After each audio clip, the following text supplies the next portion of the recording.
Greetings, this is Calcats the Calcatster. This is the day before Halloween. Again. This is for sort of an update thingy. I'm going to run this right off onto the channel. On the Calcat review, not the reviews channel, but Calcat channel 1, where we cover Halloween. And reviews and things. Because we have since the very beginning, Calcat. The Calcat show began on Halloween night, around the Halloween night, actually. It was 2 days before. And then Halloween in 2009. And we're in the 10th season because of the way that works. It's the 10th season. They were yearly, starting with the Calcat show season 1 in 2009, season 2, 2010, season 3, 2000, and I've already lost count.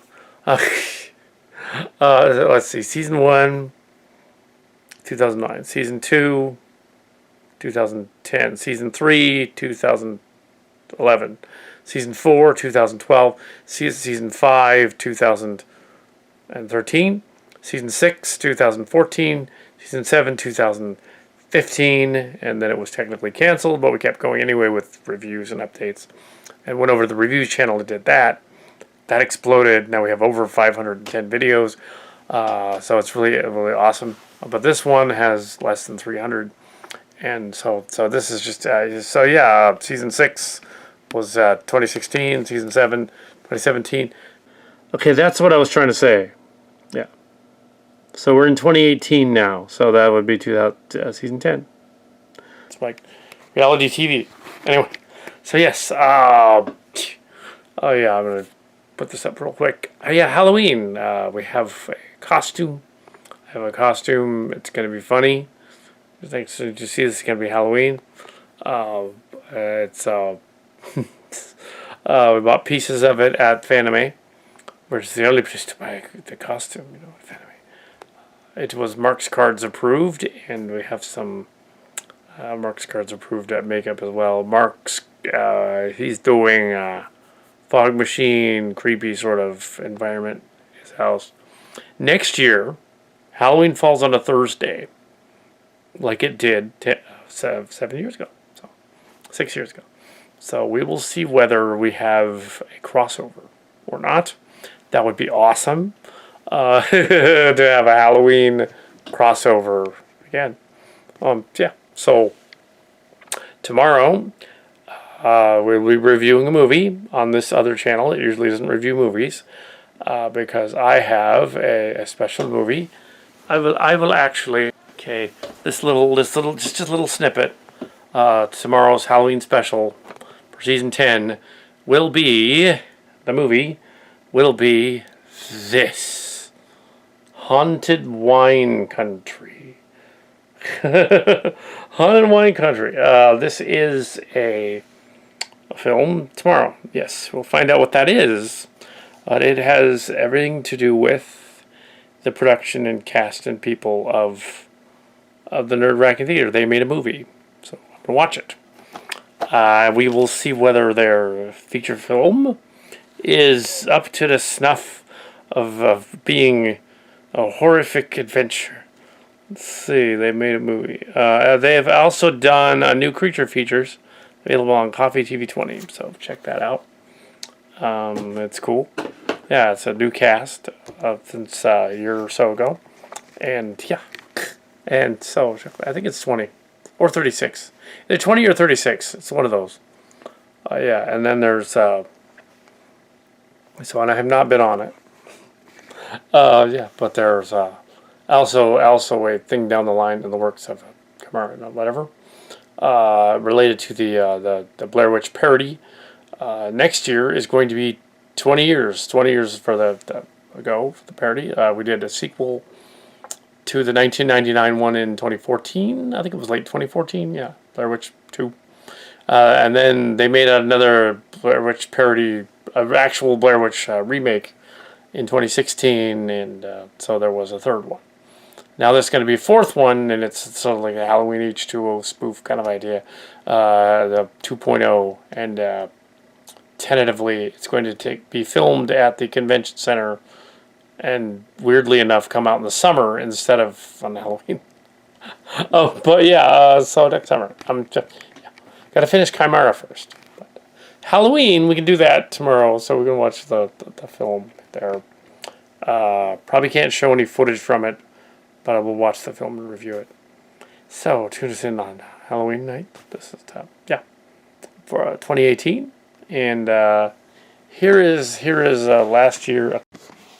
Okay, this is Calicat the Calicatster, and this is my tail, and this is my crazy costume. And yes, it is nearly, well, it's about 15 minutes from 9, and we're going to be going over the video, the Fall Festival video, and watching Haunted Wine Country very shortly. So yes, I'm going to take this off before I host the Wine Country, because it is so boiling that by the time 90 minutes passed, it would probably be heat stroke. So I'm taking all this off, and then I will come back as the horror host. So yeah, yeah. So.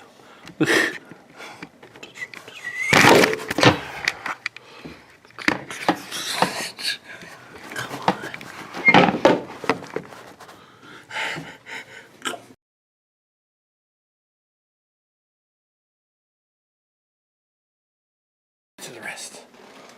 Anyway, so yeah, it's all melted everywhere, it looks like. This is Calicat the Calicatster. It's still Halloween night, and I have removed the makeup. And I am now going to watch the slideshow, which is about 14 minutes long. Right after that, Haunted Wine Country. So we're still on the set here, and this is just the slideshow from the Harvest Festival, which is usually part of our Halloween special. 10th season of the Calicat Show, and playing now, and then I'm gonna show you the footage. It's playing, and then you won't see me, you'll see the footage during that part, and playing now. So this is Calicat Show, the slideshow of the Halloween thing. I am a brown cat from Gunsmith Cats, crossed with an Ewok, apparently, and a little bit of a fox.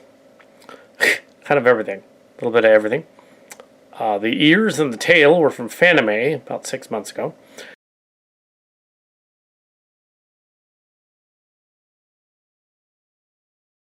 Okay, greetings, this is Calicat the Calicatster, and we're about to watch Haunted Wine Country and have commentary during breaks in the film. Yes, so Haunted Wine Country. I should probably read the box, shouldn't I? I should do that. Yeah. Here's an interesting angle. Mwah! Haunted Wine Country. I'm not going to keep it up here permanently. I'm just going to read it right here. A feature-length documentary film, Haunted Wine Country.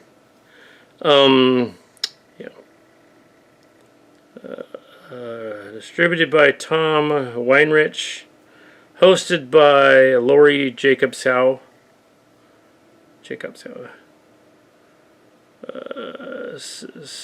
Mesterma, Steve Brown, from the director of Haunted Sonoma County, 2017, copyright Lane Productions, Garfield Lane Productions.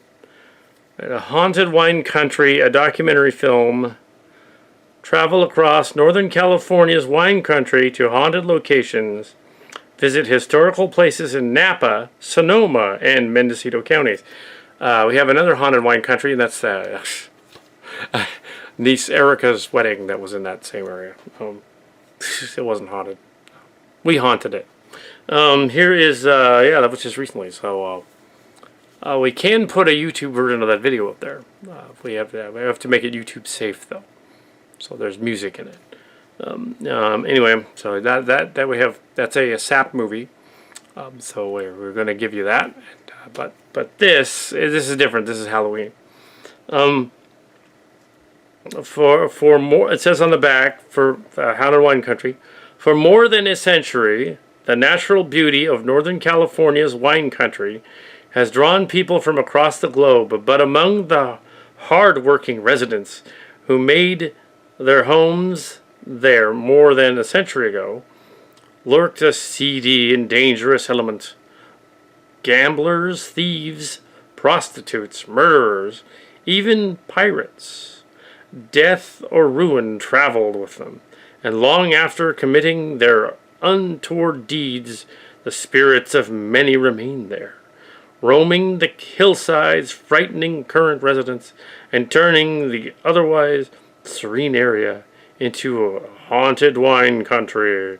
Paranormal experts, authors, historians, ghost hunters, and gifted psychics recount the area's ghostly tales and describe the personal experiences.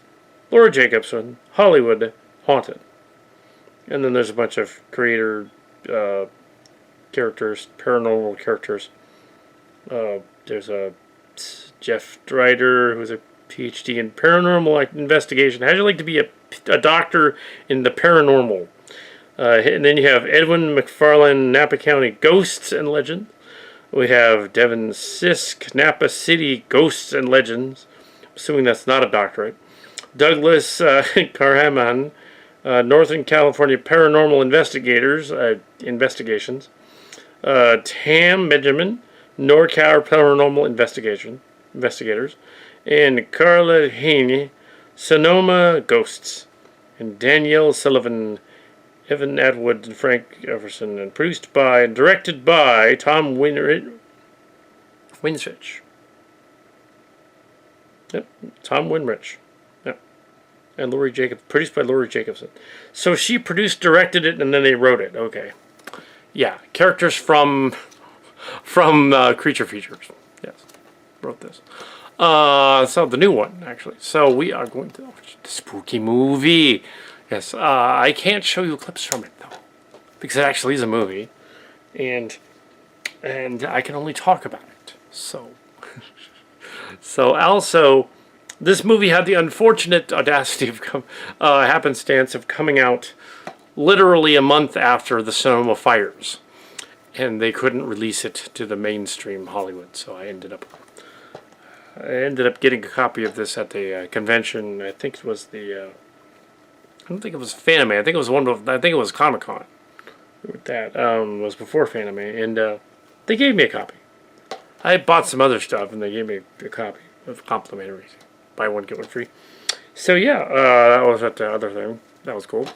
The caveat that I would, of course, review it. Now I'm going to review it. But yeah, the fires had nothing to do with the ghosts, the paranormal doctors, Esper, spooky lighting. But yes, Haunted Wine Country. Let's start watching the film. There's the menu. Haunted Wine Country is about to play. Alright, so we're about to start playing Haunted Wine Country. I was about to say haunted. There's not a haunted is not a word. Yes. The Cal-Cat stirring. And you're in the studio here on Halloween night, 2018, and we're about to watch a movie. We have to wait until 10 to watch a movie. Because it's got to be later than 9. 9 isn't proper. 10. Yes. It is, in fact, 10:15. So we're not that late. Now, Haunted Wine Country. Nah. Come here. Nah.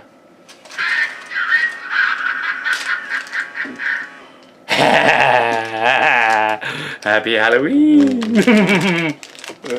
I can add a little spice to my viewing. Yeah. There we go. How could you have gotten me? What have you been doing? What? You stupid bastard. Alright. This will add a bit of flair. A flair to my There we are. Now, on Haunted Wine Country now. Yes. Ah, press play. What? Oh man. 3-second roll. Ah. No.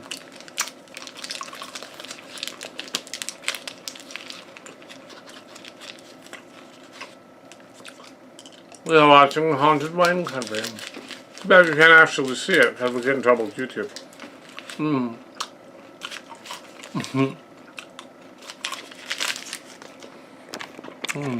Play. Look, black cats on Halloween. Kitties on Halloween. Hi, kitties. Yes, Houdini's downstairs. But there's the kitties. Hello, you are watching Haunted Wine Country. Which is not nearly as campy and spooky as it appears. The first story is of this done by this lady narrator. Comes out, she's like a paranormal investigator, and she basically goes on about this a murdered person. A woman was murdered in a house, a mansion in Napa Valley, and the husband grieved for many years and then died. And that's the premise of the first segment. These bad guys came in and killed her. She was apparently a grower, like a fruit grower. So yeah, that's the beginning story. Ooh, and the ghost of the lady haunts their like board and breakfast in place. That's from the early, late 1800s, early 1900s. No, late, yeah, mid 1800s, early 1900s. So yeah, there's this inn. I'm not sure if we actually went. I don't think we went to that particular place in the wedding video, but no, but no, we weren't following the course of this video because that wouldn't make sense. I hadn't seen the video yet. I hadn't opened it. So the paranormal lady try to make it look like a documentary, like at a ghost hunters, and she's a decent actor, I guess. She clearly has done other acting stuff, and it comes off like a ghost hunters type of thing. Yeah. So, but she's ultimately not convincing anyone that there actually are ghosts of a dead lady at this point in the story. Yeah, it's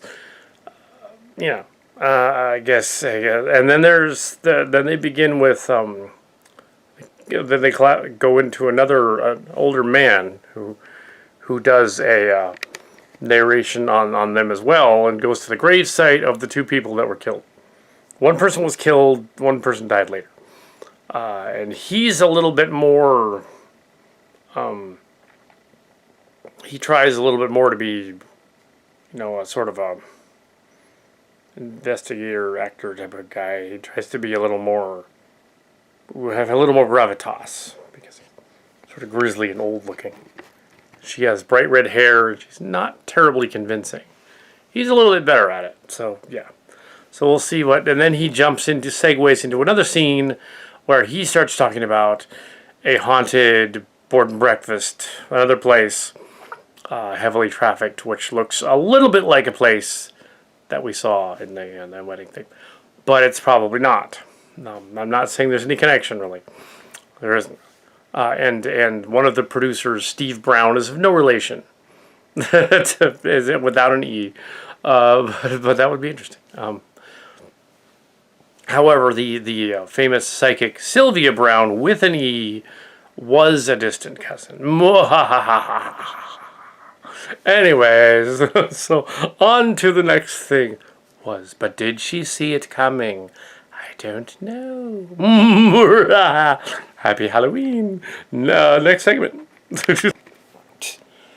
We seem to have this other narrator, the old man narrator, going on about another bed and breakfast inn that was haunted by by a pair of other business people related to these other. These were more like people in town. So they had like businesses. One of them had a riverboat thing, was getting lawsuits and stuff. One of them had another one was running like a cannery winery place, and his ghost is out there. And this other third person had business issues, and he killed himself inside of his his building that he was occupying. I guess his which was later turned into a pie place. None of these places are necessarily in the story are necessarily late 1800s, early 1900s. All this stuff seems to be happening in the story. But yeah, he's not. He's the more charismatic guy. He's sort of was trying to be a ghost hunter kind of guy, basically. The lady was not convincing, but he's a little better. Still, it's like oh yeah, there's this part where he's describing dresser drawer coming open in the inn, and he goes and he also mentions that there's the ghost appears as a physical apparition. The ghost of the man is walking around. He's like walking on the floorboards and going bram, bram, bram, bram, stomping on the boards, and then they'll ask the ghost questions, and the ghost will disappear. Ooh. And they dubbed in footsteps, like foleyed, like classic foleyed, like thump, thump, thump footsteps. It's like, really, movie? Really? Come on. So, okay, spooky. Ooh.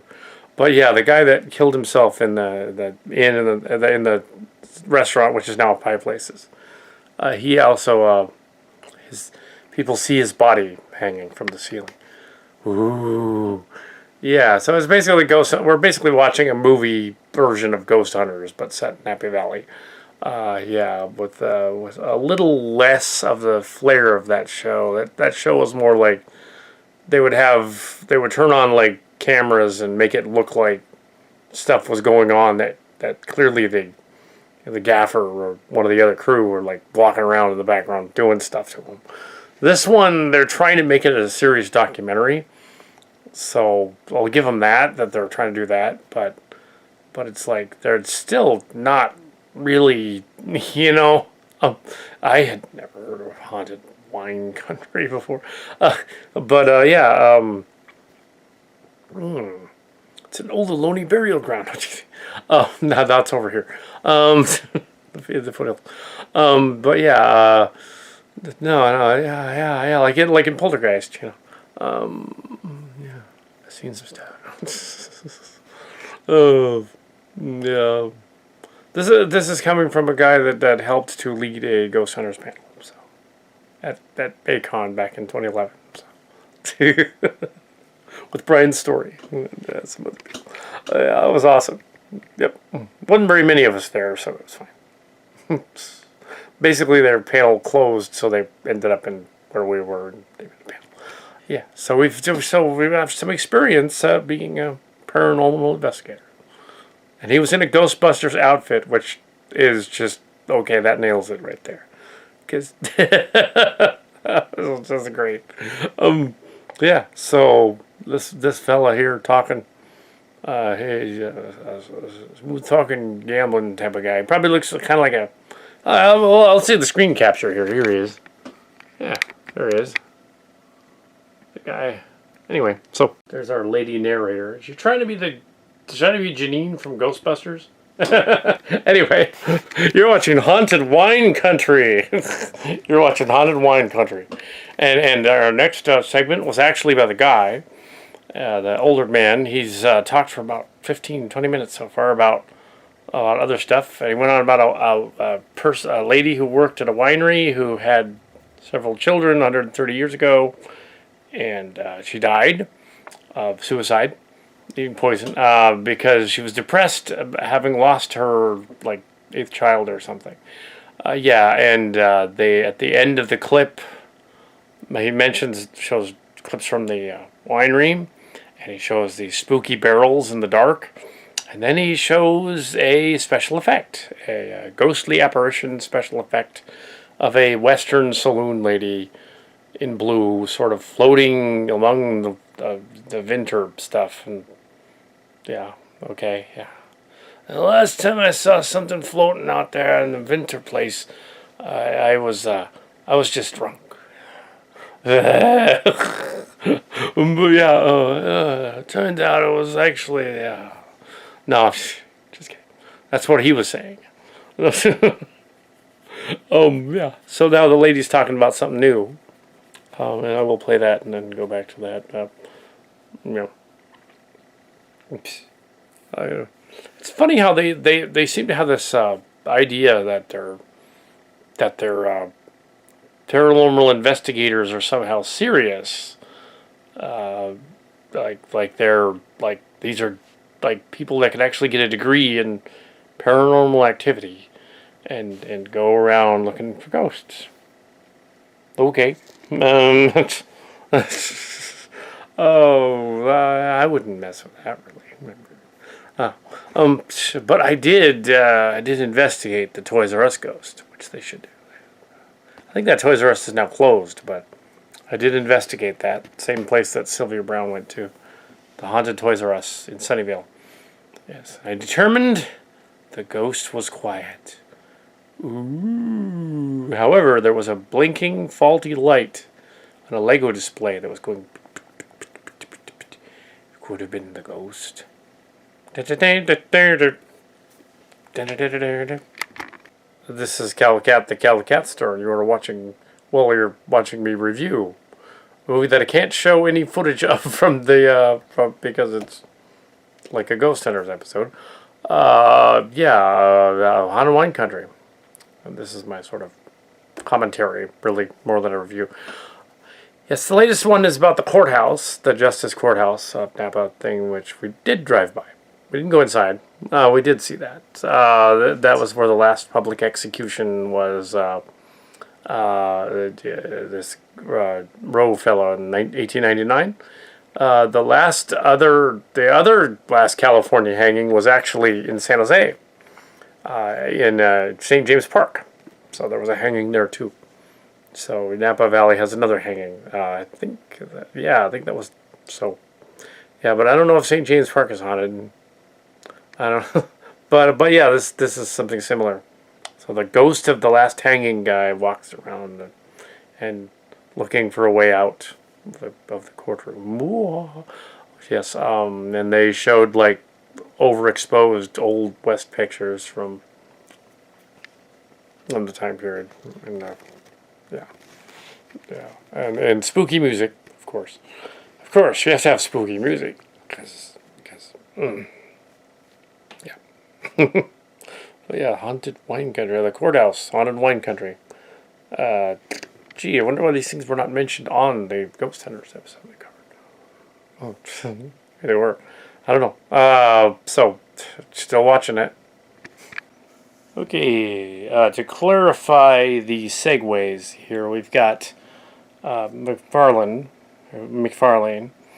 who is another lady speaker in this story, kind of a heavy-set blonde lady, and she's going on about what was in the courthouse and another courthouse case, and also Roe, the guy who died in the story. There's another court case where this guy apparently did a murder-suicide at his divorce trial, and he killed his wife and then killed himself, and that ghost haunts everything. And then apparently then it segues back to the Roe guy whose skeleton ended up disappearing after being presented on a display at the museum. Apparently but they don't know whether that actually they're just guessing. It got misplaced or fell apart or something. Why do they have the guy's skeleton? Well, a hanged skeleton. That'd be kind of creepy. But yeah, I don't know about the skeleton, but allegedly there's a spirit thing or something. Of course, the body isn't there anymore. Yeah, the body in these stories tends to disappear, and then they have no body, no evidence. But okay, sure.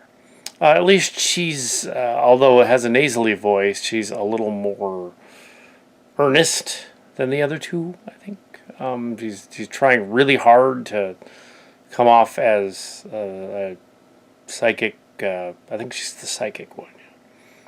Who has a psychic, paranormal, dark energy. I see dark energy kind of thing. Lady, sort of a more of a Francine than a Sylvia, I think. Anyway, so but back in the day, but not Madame Cleo, who was only on the air for like a year, but they made it sound like she was on the air forever. Uh, oh, could be an apparition. Anyway, so the next thing is a haunted mansion. So, house that she's talking about. The segues are weird in this. They should just have. They should just have either the guy or the lady do the stuff about the courtroom people. I understand why they want to have this sort of like, but there should have the other dude talk too, I guess. Maybe they filmed like each segment and then just said, okay, you do this one, and I'll give this one to the guy, and I'll give this next one to the girl. And sure, but it ultimately makes it a little jumpy. I think it would have been more interesting if they're going to use some effects in it to have each person do a segment and not have some of them do parts of other segments that aren't theirs to do. But maybe he hadn't finished it and she had to finish it for him. I don't know. Maybe it was the ghost. Boo! You're watching Haunted Wine. Well, you're watching a review of Haunted Wine Country. Oh, and there's Haunted Mansion. Anyway, so you're watching the review of Haunted Wine Country. And yes, I'm going. Well, it's sort of a commentary more than a review because I can't show footage from it. Yeah, on Halloween. So the next one was that Haunted Mansion house, wine house. She mentions the Bank of Italy became the Bank of America. That's true. She mentioned her paranormal activity in the house, feelings of spirits and specters, and a girl roaming the halls. Ooh, that was 11. And other things like that, spooky stuff. And the creaking chair. No. Yes. It was creaking. So yes, Haunted Wine Country. She also mentioned a basement being like energy in a basement. Vortex energy is what she said. She's obviously has nasal health problems though, and I could imagine like having relatives that did live in basements, knowing of basements and having been in basements, and some of them having health problems. That a basement tends to be very musty or moldy. That's not a vortex thing. That's not you're not being lightheaded from seeing like supernatural forces. It's literally your head is stopped up because the basement's nasty. That's not ghosts. There's a medical reason for that. Basements tend to be gross. Even when they're cool, even when they're done up, like you got to clean them out and stuff. My Aunt Martha used to have a basement. Lady Aunt Martha, she had a cool basement. It was all done up, and she cleaned it. They cleaned it frequently. But yeah. But I had another relative, Lady Aunt Roseanne from years ago, had a basement that was more musty. So, Duluth. The other ones was Chicago. So out here in California, I guess they wouldn't get as musty, but they can.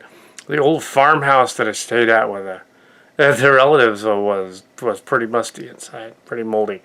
But I don't really have a problem with musty stuff. More so with like fresh cut grass and stuff like that. Not so much with must and mold. But yeah, that's not ghosts. That's just your head stopped up from being in somewhere moldy, or grassy, or there's hay fever coming in, or there's drafty. It's like a tomb. A basement's like a tomb because it's down below. The Cantrell's basement was kind of a little like that. Yeah, so that's in California. Split level house up the hill, so it had a basement. Usually you don't have a basement around here, but over there.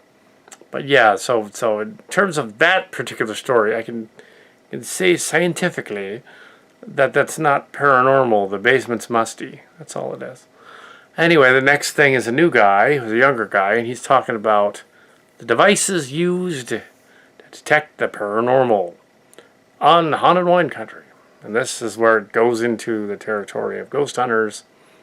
And yes, so far it doesn't appear that any main creature feature guys have appeared yet. Apparently this guy is one of them. He's a mustachioed younger dude. Well, younger than they were, the other ones. But yeah. You are watching Haunted Wine Country. And here's a man in a restaurant talking about spirits down in the restaurant. We probably were in there. Nap. Yeah. You're watching Haunted Wine Country. Yes, next we're going to be talking about the castle. But first, we're talking about the guy that's from the creature feature thing who was or at least the panel, who was narrating this section, the younger dude, who had all the readings, EKG machines basically, and cameras and things, and particle sensors essentially, and sound sensors and that kind of thing. That's what they really were. Of course, there's a lot of current stuff that would interfere with that. Cell phones, towers, and things like that would currently power lines, microwave ovens, Wi-Fi settings. That it's virtually totally noisy. If you tried to do like a paranormal thing here, for instance, Silicon Valley, it'd be impossible. You would be picking up router chatter from the neighbor or something, and you're hearing their YouTube or something. The Wi-Fi spots around here are like, yeah, you wouldn't be able to tell what was going on. But in Napa, I guess it's less. He talked about this restaurant saloon thing, which looks a little like the one that we went to at the next day after the wedding. It probably wasn't because it wasn't near the Napa River. But this one was near the Napa River, and it used to be a saloon and a brothel. And they would see, I guess this guy would claim to have seen ghosts of the patrons and the prostitutes and later prohibition people who would have been later going along. Since it was close to the river, they allegedly could just dump a body in the river. Well, sure, it's close to a river. I guess you could do that. And water, spirit energy and stuff. So that's essentially what he talked about. Sure, okay. Yeah, it's always good to have a river nearby, as Werewolf Fuzzyface would say, so you can get rid of the evidence. Of course, then it always washes up on shore somewhere. You can't really do that, so, you gotta weight it down with cement boots. There's a cement galoshes, cement boots, so it goes down in the ocean, in the water, see, Tavernese know about that too, I bet, Just kidding.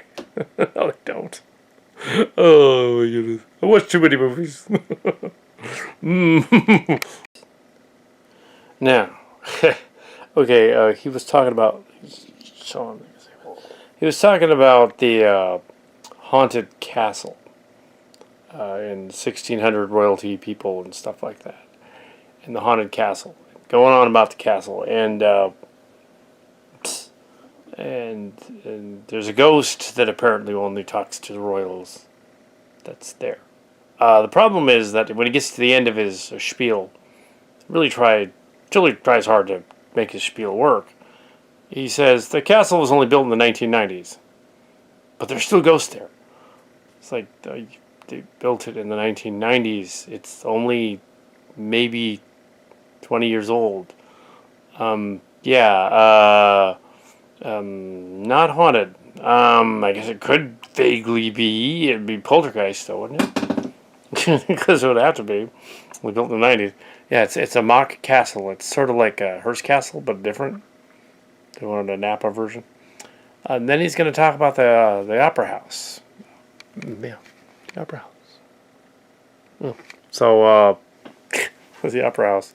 And we at least saw pictures of that. I don't think we actually were there, but we saw pictures of it. But yeah.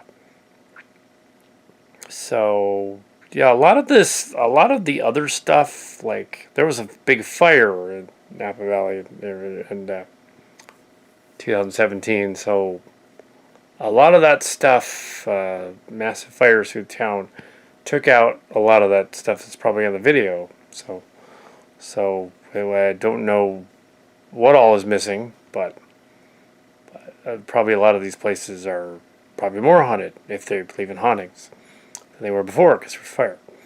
But yeah, yeah, spooky. So the curiosity that a building that looks old must be haunted was encountered by one of my friends, Jim Tucon, who worked at the spaghetti factory during his high school days from Pine Hill. And I think I mentioned this last year. And he was they tricked him.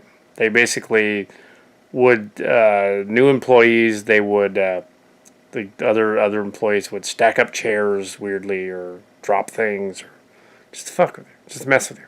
And he took it literally because he likes ghosts. So no, it probably wasn't a ghost. But it's an old building. And John and I were all, no. Well, John likes paranormal too. So Mark's cards, I mean, and so he's like, yeah, it's a ghost, yeah. But it's like no, they tricked him. Yeah, he's really susceptible to being tricked by noises.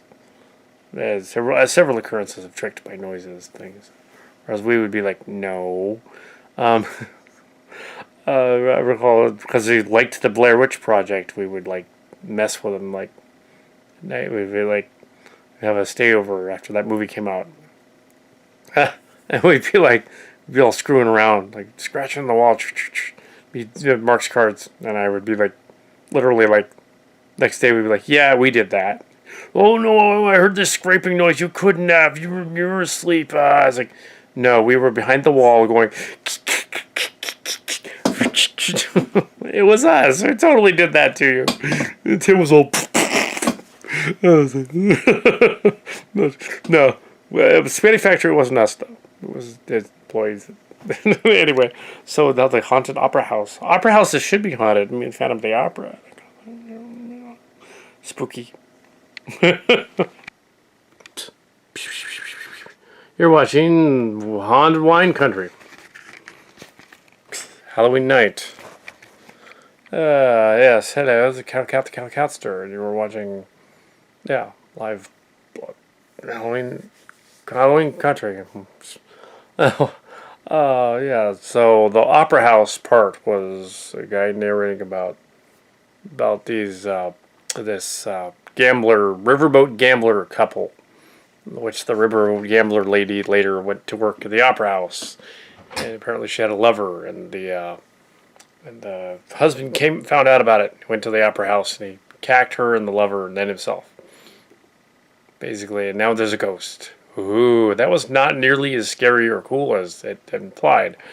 Or even it seems to be a theme here. It's like jealous husbands all over the place. Wine country.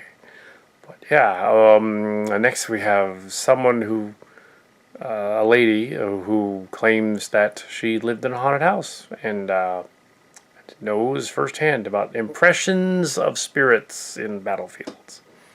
Yes, there was another lady, a red-haired lady came back and introduced us to the other blonde lady who is going to do this thing about the Adobe. Yeah, so we can find out about a haunted Adobe. Okay.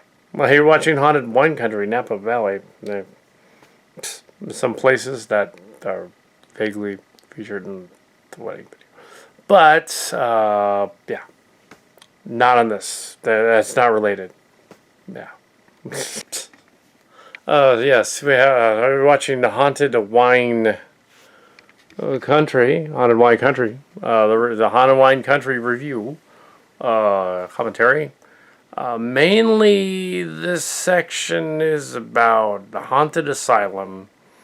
Yeah, where allegedly the Philadelphia experiment sailors were housed, the ones that survived the Philadelphia. The Philadelphia experiment is a paranormal story about World War II, in which a basically a misunderstanding of what things happened. Now there probably are allegedly are supposedly records from this place. If it was an asylum, and if they were there, they claimed they. Now you could probably look this up if you want to, if you're interested, but I'm not going to. This, the asylum was closed. It was a Sonoma place because probably just the building wasn't safe after earthquake, 1906 earthquake. But it was closed allegedly later because they clearly kept people from World War II in there apparently. So they closed it later in the 40s or 50s. The building sank. They were seeing ghosts before that in there. Yeah, so somehow this is connected to the Philadelphia experiment vicariously through this psychic lady, yeah, in quotes, who who sees paranormal things, goes in buildings and freaks out. Apparently, employees of this place, I guess in the 50s, the way she puts this trailer together, they were didn't want to work there. They left dizzy, disoriented. Workers going to the file room felt disoriented. The sailors that were allegedly there had died off within weeks, implying radiation poisoning or something got to them. They showed footage from the Philadelphia Experiment TV movie. This movie, I've seen the TV movie in the 80s, late 70s, early 80s. The idea of, I think it was actually sort of a fictional dime novel radio thing back then, because TV was new when the Philadelphia Experiment happened, and they have just embellished it since then, like War of the Worlds when it was put on the radio in the 30s. My late father was one of the few people that watched that radio show from beginning to end and knew it was fake. Very skeptical of it, and he was like, "Oh, this has got to be a Martians. Come on," because he'd watch a lot of Buck Rogers and stuff on the radio. Listened to a lot of Buck Rogers on the radio. Listened to it. Later, he watched it. Serials. They had serials in the theater, so they watched those too in the 30s. Yeah. So yeah, they had the serials, the films. So yeah, he watched it.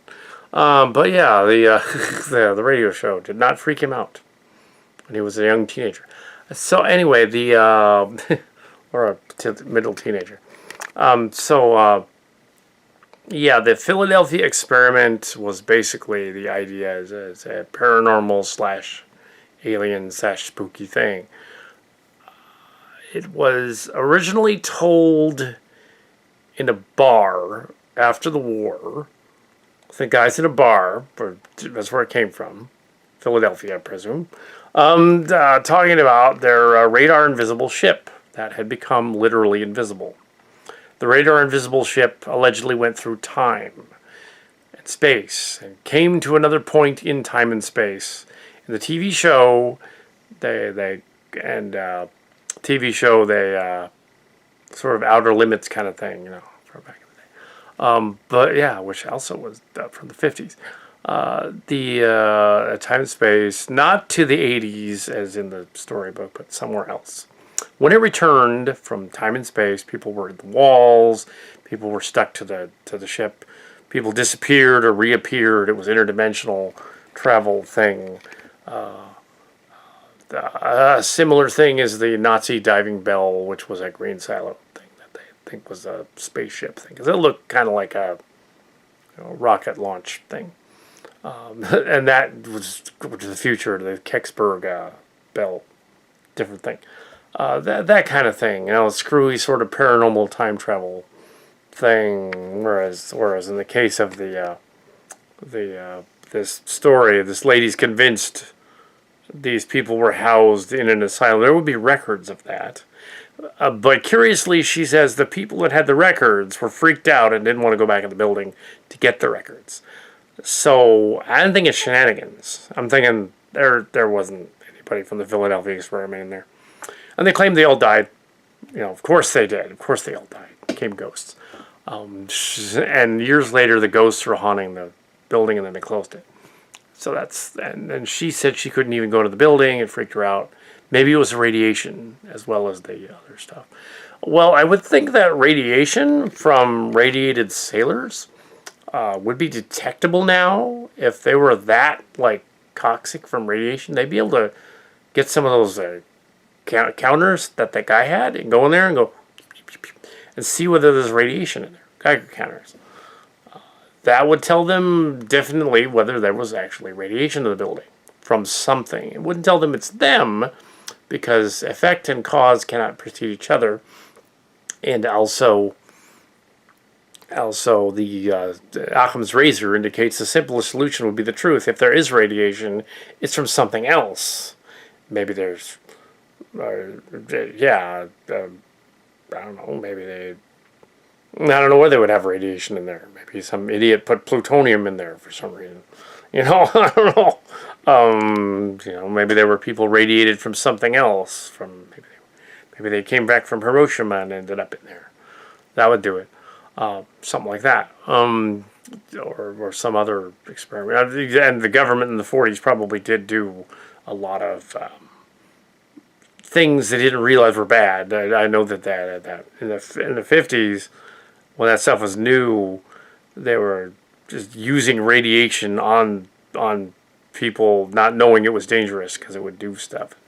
A slew of breast cancer and other cancers from people from that time period, including relatives, because they didn't know radiation was bad. So the nursing group or they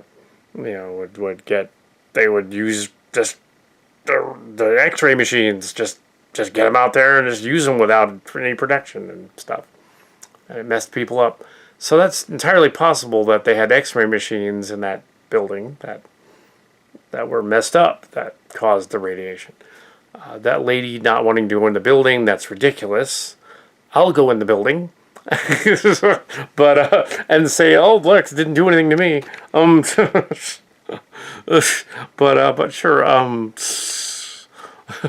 But nah, I won't. But yeah, the idea that the building is haunted with radiation is kind of different. I'll give her that. The story is clever. It's science fiction, but it's clever. It turns out the Philadelphia experiment was entirely a hoax. And they've been going on about it ever since, as though it was the greatest thing ever. It was a hoax. It was created. It turned into a fiction story. It was originally nothing. It was based on I think a book that somebody wrote based on that conversation they had in the bar. And then they made movies out of it and stuff. And fun idea, all based on the idea that the ship was radar invisible. Because I've seen some of these old 40s and 50s serials movies and stuff. And they didn't understand how that stuff worked. They thought literally, they did. They were like, I saw this one picture where there was a sci-fi short story about the dangers of the television remote control. That would actually control your mind. Because they didn't know. They figured, remote control, so you can control minds with it. No, you can't. That's not how that works. But, they figured, they'll make a good yarn out of it. Which is cool. I like science fiction. That's great. But it is science fiction. Yes, the Philadelphia experiment was made up. There's other goofy, paranormally sort of weird, things they wanted to explain. They put that with Atlantis, or they put that with the Bermuda Triangle story, and dozens of ships and planes have gone into the Bermuda Triangle and come back, and nothing happened.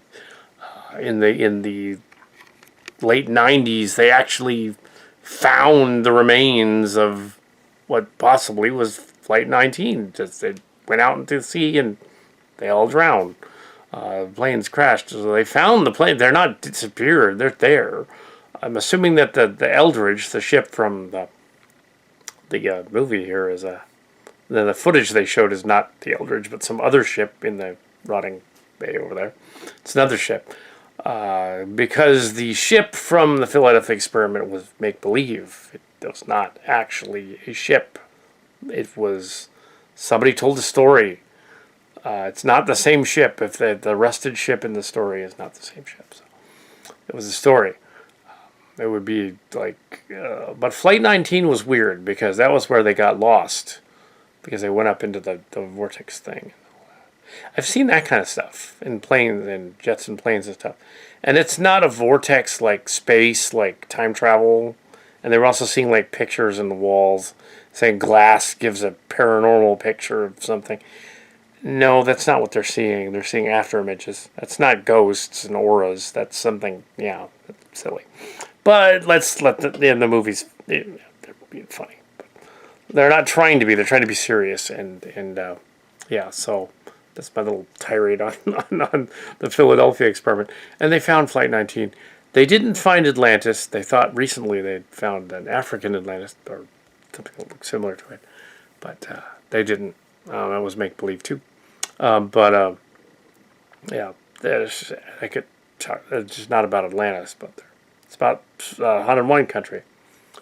Plato was writing a story as an allegory of how draconian... super society of rich people would be too decadent and die. That's all that Atlantis was about. And the radar invisible ship, back to, was a story. And they thought radar invisible was invisible. Because they didn't know. They figured, oh wow, it actually disappeared and then people fell through it and stuff. There was an excellent Star Trek The Next Generation episode in which they made a ship do that. They had like phased in and out of time. Stuff, and the guy got stuck in the wall. So that was kind of cool. So they did that on a Star Trek episode. At least 2 Star Trek episodes did that. And TNG. Which was kind of neat. They actually took that joke, that idea, and went with it. People phasing in and out of the walls. And then there was another one where they found a ship where the ship was phased into the rocks. The Pegasus. And although, if you're phasing in and out of the walls, that does create an interesting paradox because you're in space... You're not going to phase in and out of the wall. You're going to phase in and out of the floor, too. So they would just go out. What's keeping them on the floor? They would just go through the floor. Be floating in space. And then they'd be ghosts. Ghost, raggy, roast.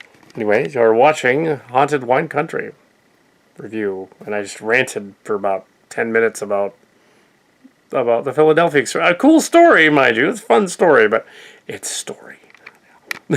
Hi, you're watching a review of Haunted Wine Country.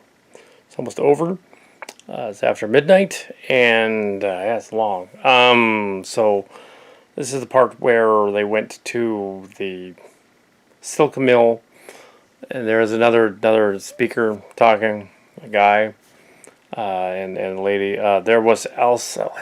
There was the previous lady that was talking about the spooky building. Went on to talk about a carousel that was haunted. That was like activating itself every now and then. Probably just faulty circuits. No, it was haunted. And then there was a villa that was like a Spanish villa that was in. Petaluma and stuff. So, and there's this other thing in Petaluma that's another haunted building in sort of restaurant saloon thing from seem to be a lot of like inns and things. The haunted villa. You can see the soldier marching around and stuff. Classic, paranormal stuff. Them freaking themselves out, seeing things. And you're watching, and now that it's technically no longer Halloween, but we're still watching Haunted Wine Country. Yeah, so Haunted Villa. This younger guy here, I think he's no, he's not the younger guy. He's the older guy. The older guy, okay, it's the old guy. Yeah, it's another old guy. These paranormal ghost hunters. They're called ghost hunters in the story. I don't know if this is a ghost hunters episode, but they're called ghost hunters in the story. And they're in Petaluma now, which is where K.O. Dan is doing that. They're at a villa there in Petaluma in this one scene, and they are examining something that probably burned down in the fire at this point, but in the movie, it hadn't burned down yet. Anyway, so there it is, a building.